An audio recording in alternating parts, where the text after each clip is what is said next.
Can you really sell and buy a house at the same time? Can you do this without it being complete chaos? Is it one transaction, two transactions? This is overwhelming for a lot of people, but the answer is yes, yes you can, and it actually can be smooth and enjoyable. But the overwhelm is real. Most people are thinking of this as two transactions at the same time, twice the drama, twice the crazy, twice the stress. And it doesn't have to be that way, but it is two transactions at the same time. We do need to think very carefully about the timing of these two separate transactions and try to fit them so that they feel like one, and that is possible. And then there is, of course, the fear of making a very expensive mistake on either side or on the whole thing altogether. The biggest challenges of this process really is when it comes down to using equity or using the money that you get out of the one you're selling to buy the one you're buying. Now, if you have cash, if you don't need to sell to buy,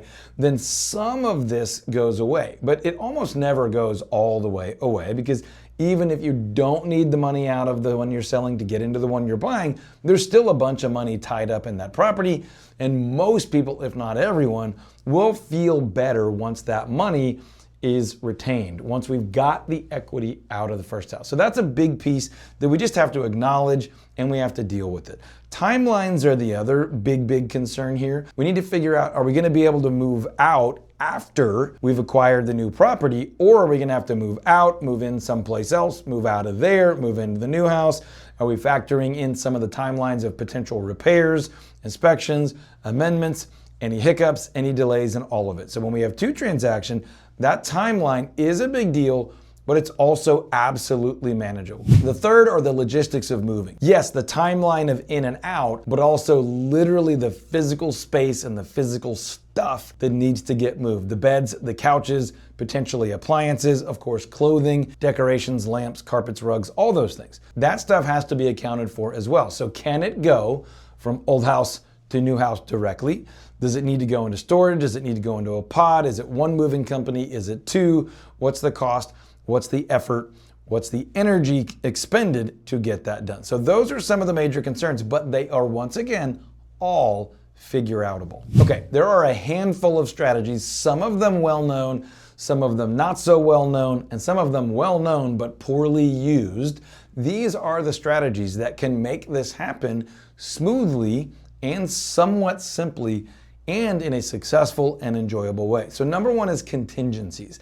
This is a contract term that most people partially understand. The oversimplified explanation is that we're going to sell one house and we are going to buy another contingent upon the final sale and receipt of funds from the sale of the first one. So I want to offer to buy your home, but it is contingent upon the sale of my current home. I don't have to buy your house if my current house doesn't sell, but if my current house does sell, then we're committed that I'm buying your house. So contingencies have all sorts of unique terms where the seller of the house that you're buying can get out if you don't sell your current home, if you don't let them know in a certain amount of time, if you don't satisfy the terms of the contingency. But also, you can offer to buy their home contingent on the sale of yours and get out of that purchase almost completely unscathed if your home doesn't sell or if they don't meet the terms of the contingency. So it could go a lot of ways, but there is a contract structure that can protect you and give you the ability to buy a home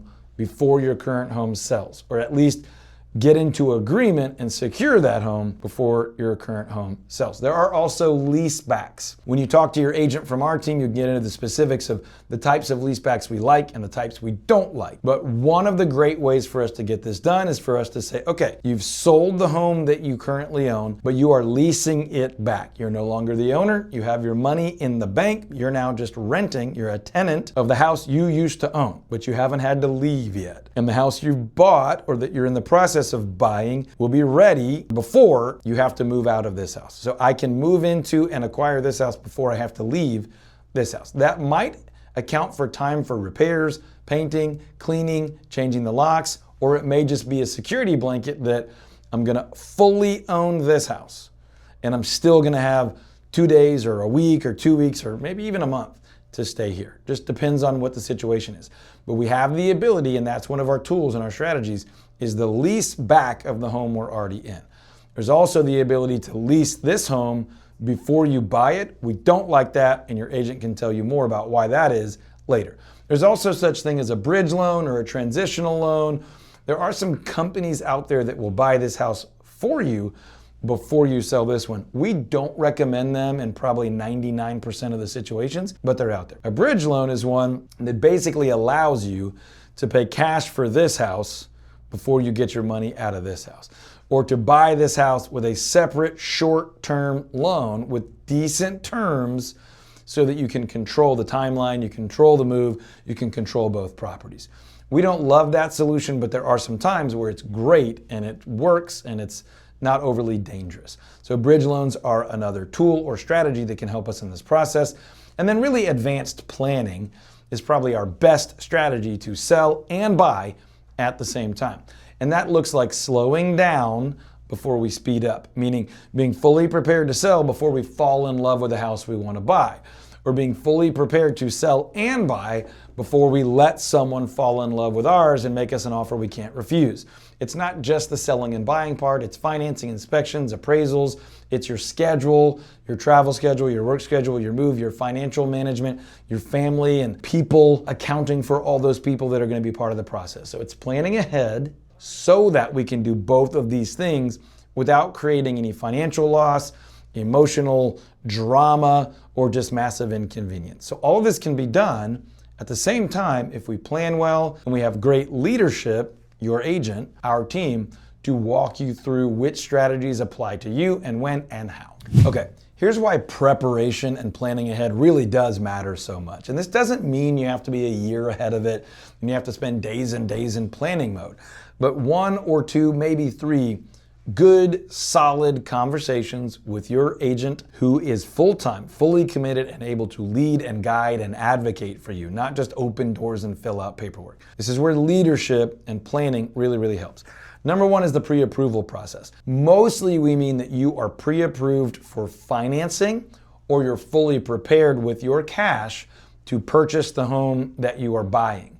But it also does matter, and it does impact your selling of this home, because the amount of money you get out of the home you're selling does often dictate what you are approved for on your purchase, how much you're going to have as a down payment, how much cash you can bring to closing, how much you're borrowing, what the payment is, whether or not you need mortgage insurance.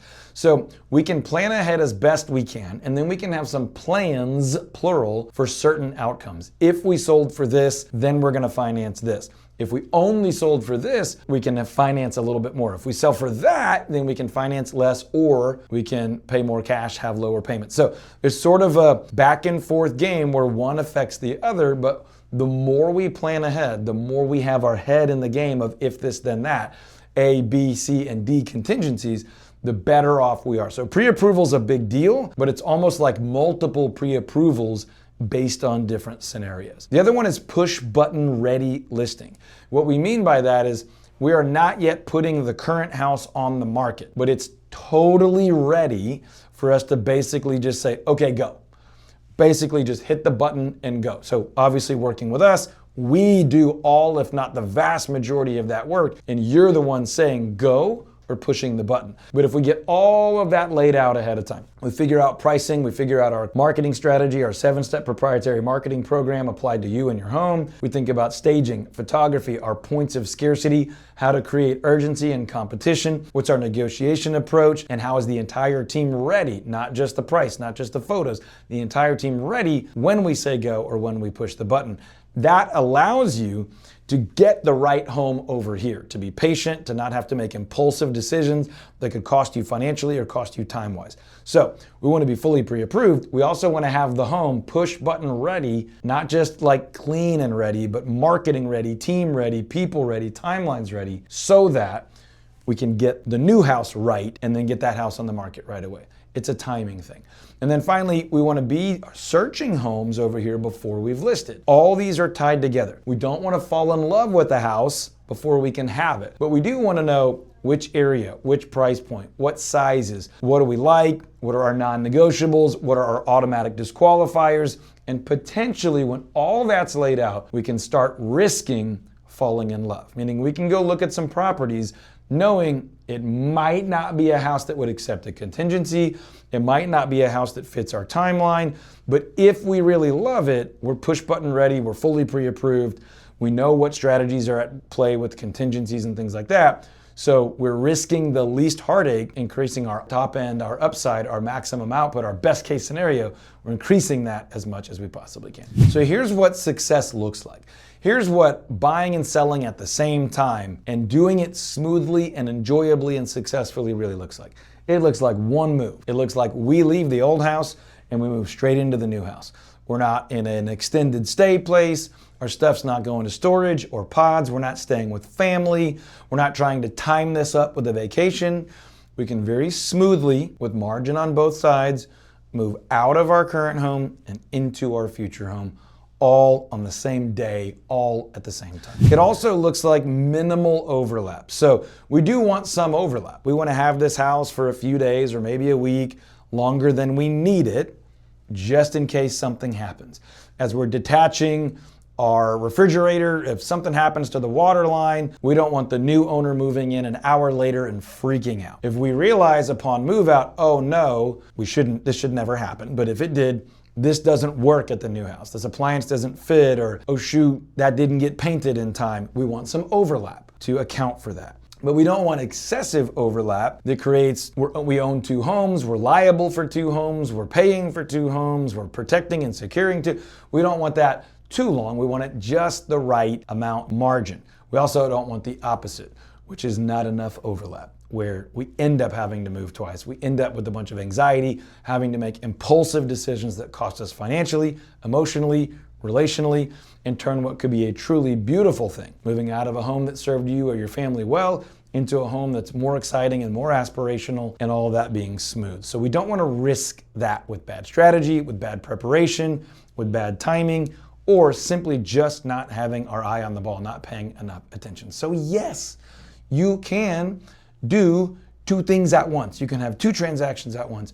You can buy and sell at the same time. With our team at the Touch Your Money Home Selling Team, by now you know one of the great advantages you have is you have a full-time specialist helping you sell, and a full-time specialist helping you buy, and a full-time incredible team of agents and staff specializing in areas where they have been gifted by God to bring their gifts to the world and add value. And all of that will help you and your family and everyone involved have the maximum amount of attention and focus and expertise on a process that should be joyful. It should be fun. It should be something that is celebrated, moving from current home to new home in an exciting, aspirational way that will bless you and your family and your finances.